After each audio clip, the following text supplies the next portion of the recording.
Hello, what's up, everyone? Good morning. It's your boy, the Crackhead, wishing you all a wonderful new week. This neighborhood in Haifa is called Hadar. To be precise, Hadar Hacarmel. Once you drive to Haifa, and depending on where you're going to in Haifa, you will likely drive through this neighborhood, Hadar. It is one of the oldest neighborhoods in the city of Haifa. In fact, whenever I drive or pass through this neighborhood, it brings, memories. I have a feeling of nostalgia because my first son, Raphael, was conceived in this neighborhood. So, what is this neighborhood? And when was this neighborhood established?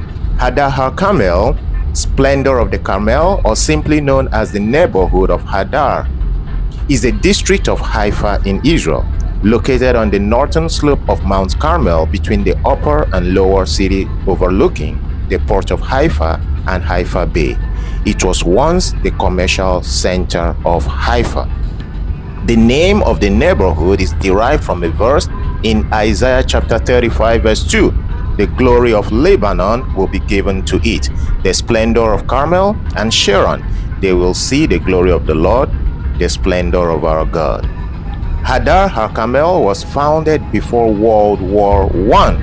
Shmuel Persner was one of the founders of the neighborhood and head of its development committee in 1922 to 1927.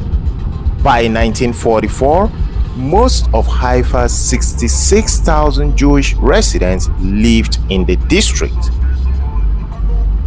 Haifa City Hall, courthouse, and government buildings were located in Hadar, but relocated to the lower city in the turn of the 21st century. Hadar has historically been characterized as a Jewish immigrant neighborhood with many Holocaust survivors settled in the area, and in the early 1990s when many newcomers from the former Soviet Union were first absorbed there. The Technion, which I spoke about in my first video when I visited the Haifa Museum of Science and Technology, was established in Hadar and was located there until the new Kiryat HaTechnion, also meaning Technion City. Technion City campus was inaugurated in Nevi Sha'anan in the late 1970s. The old historic building dating from 1912 is now a hands-on science museum, the Israel National Museum of Science, Technology and Space. The Carmelite, Israel's only subway, runs from Carmel Center to downtown's Paris Square via Hadar Carmel, and 3 of the line's 6 stations are located in the district. The neighborhood has many Bauhaus buildings designed by German Jewish architects who settled in mandatory Palestine after fleeing the Nazis. Hadar is close to downtown's Wadi Nisnas, landmarks such as Beit HaGeven, an Arab Jewish Cultural Center, and Al Maidan Arab Language Center. Hadar Hacarmel has roughly 37,200 residents, accounting for 14% of Haifa's population. It is a neighborhood influx with a large percentage of new immigrants from the former Soviet Union. This is why when you get to the city of Haifa, you are gonna find a lot of Russians, a lot of people from the former Soviet Union in the city of Haifa. Not just in Haifa, they are everywhere in Israel, just like we Africans are everywhere in Tel Aviv. According to the official division by the Haifa municipality, Hadar Hacarmel consists of 4 districts: Hadar West, Hadar East, Central Hadar, and Upper Hadar. Hadar West population is about 62% Arab. There are also a significant number of wealthy Christian Arabs in Abbas neighborhood in the Hadar West. The Baha'i Faith's Shrine of the Bab and Universal House of Justice are located in this sub-district, where nearby many Baha'is from around the world reside.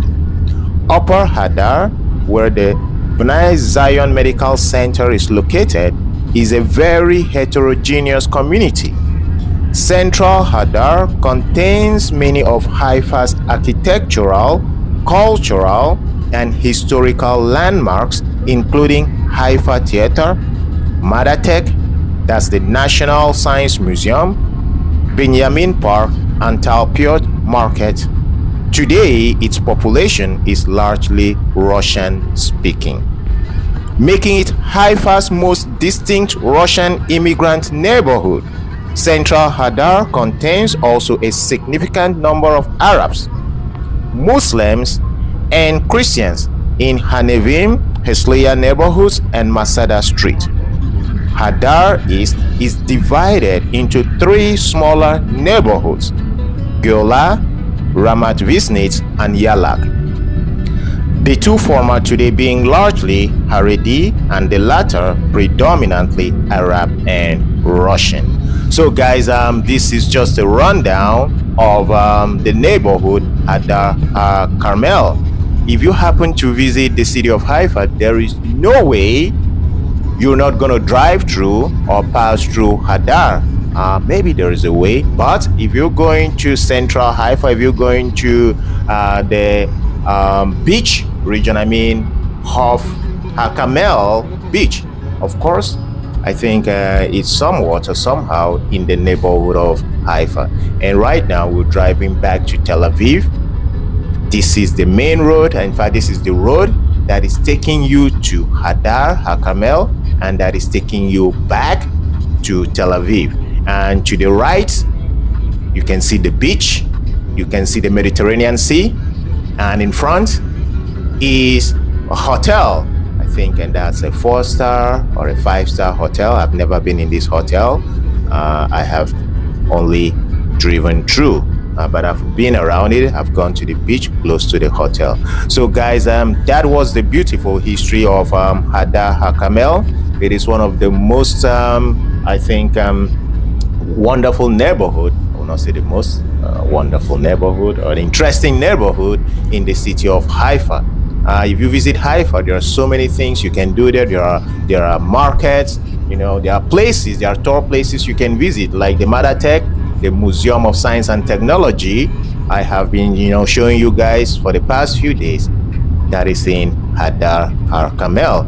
And the most famous, I think, Technion University, which we read, was in Hadar but relocated to Nevi Shenan. Yes, there is also a neighborhood in Haifa called Nevi Shenan, as we have Nevi Shenan Street here in Tel Aviv. So that was just a brief history of Hadar Hacarmel in the city of Haifa. It's your boy, the Crackhead, wishing you all a wonderful, an amazing, and a lovely, and a glorious new week. Bye for now.